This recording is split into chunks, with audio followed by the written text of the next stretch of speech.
नमस्कार दोस्तों। रात 3 बजे 13 साल का बच्चा निकल जाता है। ना कोई चिट्ठी, ना कोई पैसा और ना ही कोई डर। बस एक ही खोज, ईश्वर का साक्षात दर्शन। कहते हैं कि काशी में शिव जी ने साक्षात उसे दर्शन दिया और उसके बाद उसका जीवन बदल गया। हाँ, मैं और किसी की बात नहीं कर रहा हूँ। मैं बात कर रहा हूँ श्री प्रेमानंद जी महाराज की। लेकिन इस कहानी में एक गहरा रहस्य है। साल 2006 में डॉक्टरों ने बताया कि उनकी दोनों किडनी फेल हो चुकी हैं। इसके बाद भी महाराज जी का जीवन सुरक्षित और सक्रिय रहा। तो आज इसी वीडियो में हम लोग जानेंगे सिर्फ प्रेमानंद जी महाराज की पूरी जीवन की कहानी। तो आइए वीडियो को शुरू करते हैं।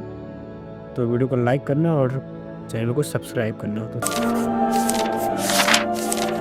सन 1969 में उत्तर प्रदेश के कानपुर के एक छोटे से गांव अखरी में उनका जन्म हुआ। एक साधारण छोटे ब्राह्मण परिवार में उनका जन्म होता है। उनका नाम अनिरुद्ध कुमार पांडे होता है। पिता शंभुनाथ पांडे, माता रमा पांडे, दोनों ही अत्यंत धार्मिक थे और उनके दादाजी भी सन्यासी रह चुके थे। यही आध्यात्मिक वातावरण अनिरुद्ध को गहरे तक प्रभावित किया। जहाँ उस उम्र में छोटे बच्चे खेलते कूदते थे, वहीं अनिरुद्ध उस समय में 6 घंटे शास्त्र पढ़ते थे और कीर्तन गाते थे। हनुमान चालीसा और सुंदरकांड जैसे पाठ करते थे। 5वीं कक्षा तक पहुंचते पहुंचते गीता प्रेस गोरखपुर की किताबें वो पढ़ने लगे। बचपन से ही स्वभाव अलग था, लेकिन असल मोड़ यहाँ 9वीं कक्षा में आया। यही उन्होंने जीवन बदल देने वाला निर्णय लिया, घर छोड़कर साधना में लग जाना। उन्होंने यह बात अपनी माँ को भी बताया। माँ सोची कि संतों की बात सुनकर भावुक हो गया होगा, लेकिन अनिरुद्ध का मन अटूट था।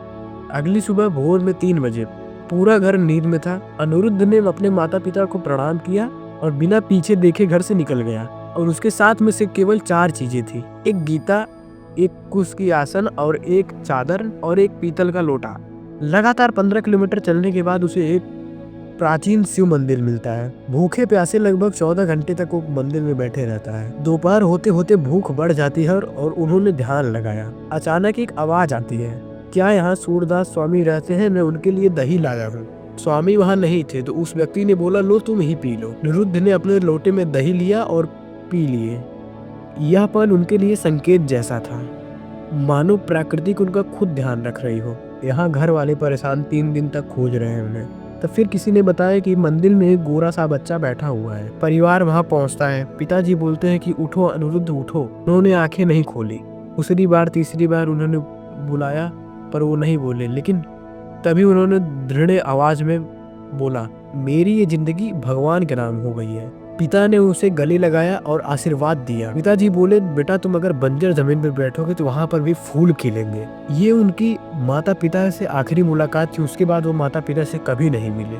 श्री प्रेमानंद जी महाराज बड़े होते होते घंटों तक ध्यान लगाने लगे, नैष्ठिक ब्रह्मचर्या का पालन किया और निरंतर भक्ति में खुद को समर्पित किया। तो दोस्तों, ये थी श्री प्रेमानंद जी महाराज की अतुलनीय यात्रा, एक साधारण बच्चे से एक महान संत तक। अगर ये कहानी आपको दिल को छुई हो तो इस वीडियो को लाइक, शेयर और कमेंट जरूर करें।